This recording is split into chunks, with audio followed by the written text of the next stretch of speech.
This is Surfing Through Cinema. I'm your host, Hawaii Harry. Today I will be discussing the next film for Classic Hollywood Week. This film is all about a socialite who plans to be remarried when her former husband returns and kind of puts a spin on things. I'm of course talking about 1940s classic film, The Philadelphia Story.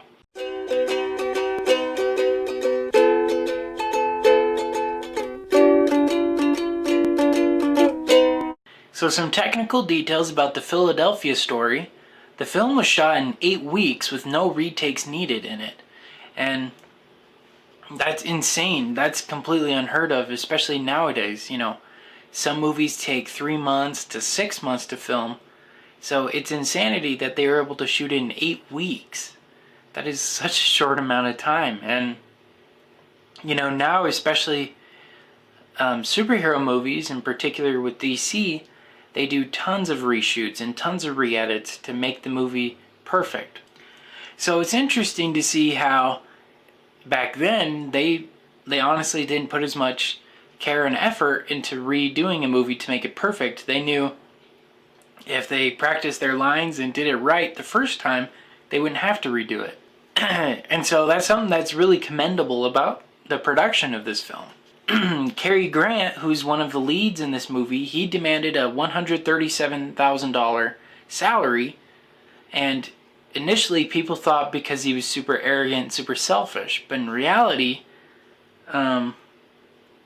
he gave it to the British War Relief Foundation because this was during the beginnings of World War II. So he donated, his earnings to that effort.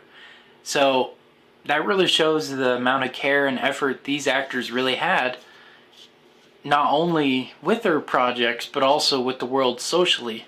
Another technical detail, this film was nominated for a lot of Academy Awards, and in particular Best Picture, but it lost to the film Rebecca. And Rebecca was a film directed by the same company that made Gone with the Wind, which interestingly enough, there's a lot of connections between this film and Gone with the Wind. The director of Philadelphia Story, George Cukor, he was the original director signed on to Gone with the Wind, but with some studio disputes and with an argument with Clark Gable, he was fired from the film. And then interestingly enough, Katharine Hepburn, who had the rights to this movie, she wanted to hire on Clark Gable and Spencer Tracy, but both of which were unavailable, and Clark Gable did not want to have to work with George Cukor again. So there's a lot of very interesting connections that both of these films have, and you could definitely tell there was a lot of tension between them, since not only were they opposing studios, but also because there was some bad blood between a lot of the actors and directors. Alright, so now let's get into the plot. So C.K. Dexter Haven and Tracy Lord are divorced. And this starts out with with Dexter walking out of the house, all furious like, carrying a suitcase, and then Tracy coming out with his golf clubs. She throws the bag, much to his dismay, and then she snaps one in half. And he gets really angered with it, and he was about to punch her, but he resented it, and he shoves her to the ground instead. And you could definitely tell there was a lot of passion and anger between the two. And it sounds a little brutal, but it was actually a really hilarious moment, seeing him deciding between hitting her and then deciding to just shove her. And it was a little off guard, like, that's a very crazy way to start off. There's not a single line of dialogue said. It's just all within their reactions and in their eyes. And it was a very, very funny moment. And then it cuts to 2 years later, and Tracy's ready to be remarried, and she's trying to marry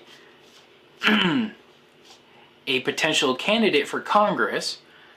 And when all of a sudden, the day before her wedding, a reporter, whose name's Mike, played by Jimmy Stewart, a photographer, and Dexter all show up to her house. This is the day before the wedding, like everything's being set up, and she's super shocked. And so she realizes, so she meets up with Dexter, and he tells her that he has some blackmail on her dad that he's going to send into the magazine, to the magazine people to publish, to kind of, bring her family to shame. And so rather than let him win, she decides that they'll be a super proper family in showing the photographer and the reporter that they really are good people, but not in the sense of like hardworking, but rather being uber rich and not caring of poor people, or unaware, I should say, of poor people. So it was a rather humorous way. The way she even talked and was walking around, she totally changed just to be different and just to seem like she's this snooty upper class individual. And it was hilarious.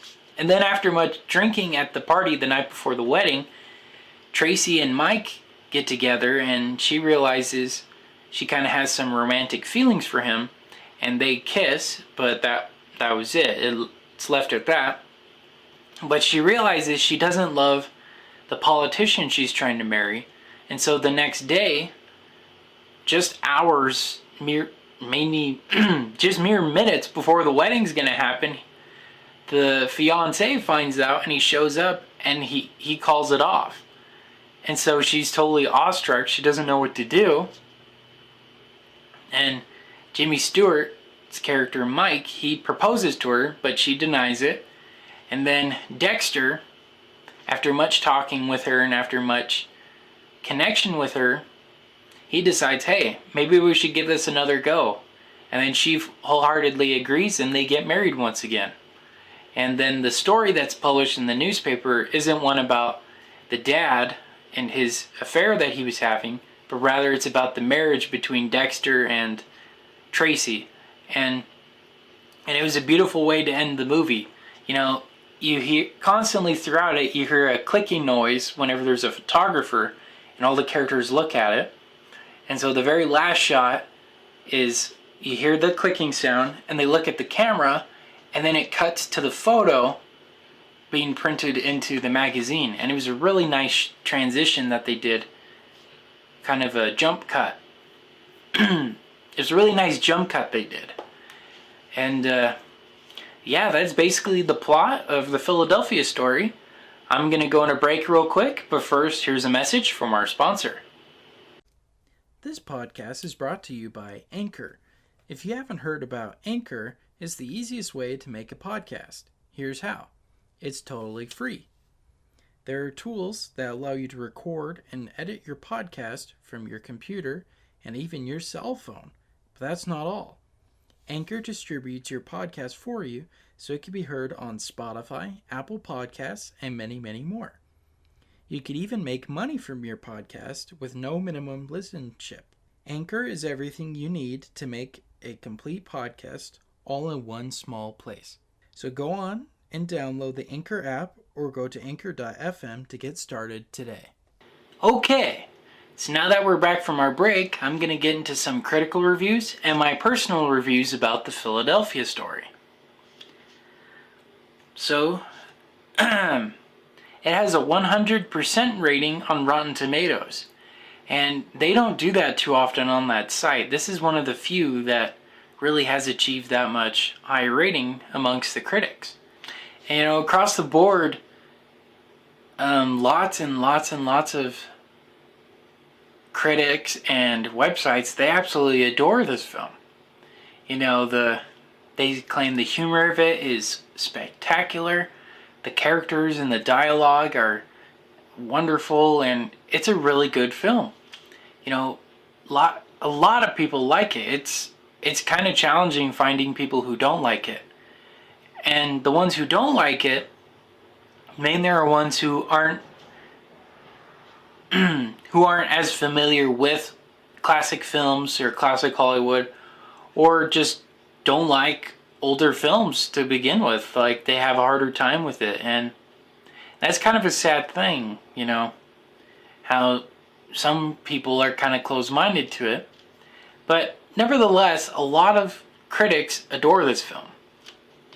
And And then the New York Times, they also gave it 100, and they said, it's a great film if you have the patience for the lavishly rich characters. Meaning, like, you know, if you could get past the fact that they're uber rich and kind of snobby people, you could really enjoy it. But this is one of those movies that kind of doesn't take itself seriously. Like, even the most ridiculously rich characters, they're hilarious because of how over the top they are. And I think that was wonderful. I thought that was hilarious. And then another critical review,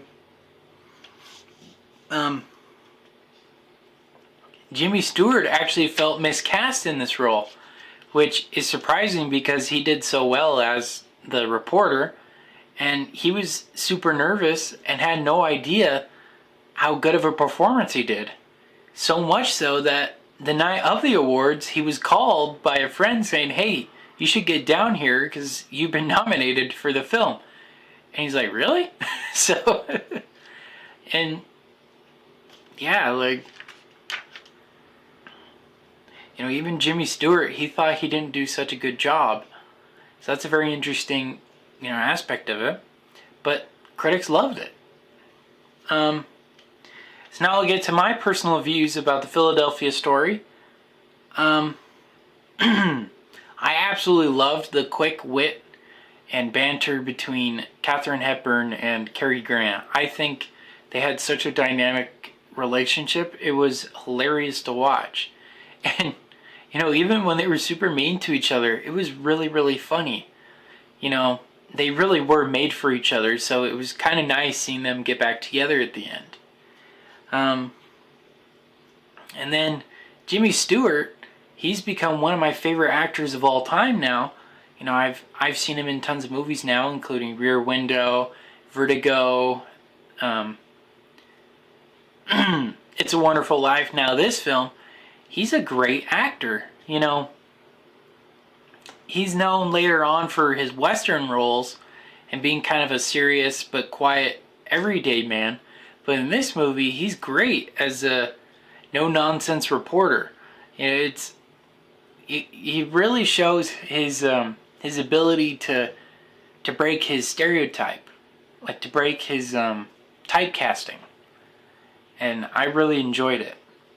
The only critical point I have with it really is it was a little hard to follow sometimes, but maybe I just need to watch it a second time, because there were a few instances where I looked away just for a couple seconds and then I had no idea what was going on.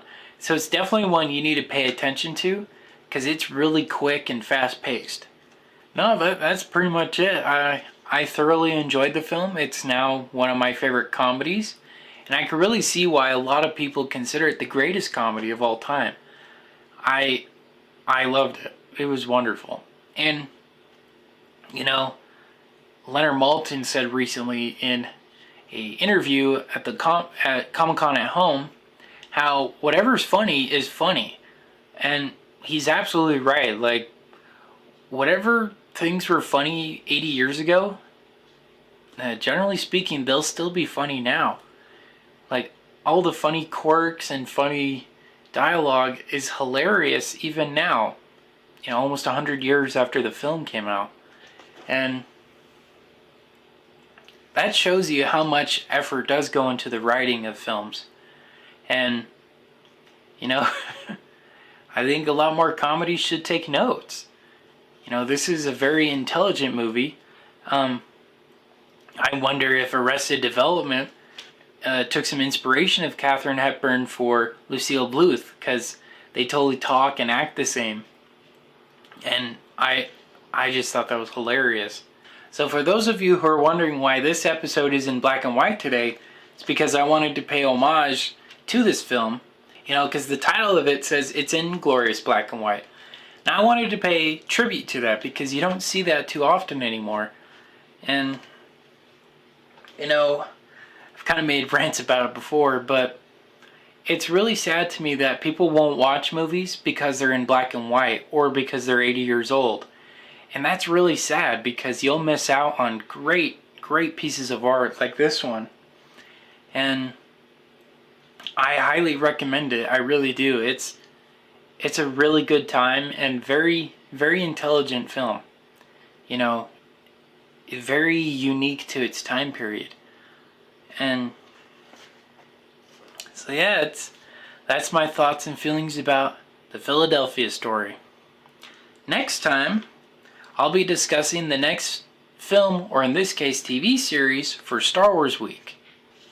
This is a TV show that came out after Disney purchased the rights to Star Wars and appeared on Disney XD for a couple of seasons. It was also created by the same individuals who made Star Wars The Clone Wars and who worked on the Star Wars The Clone Wars movie. I'm of course talking about Star Wars Rebels. Well, until next time, this has been Surfing Through Cinema with Hawaii Harry. Take care.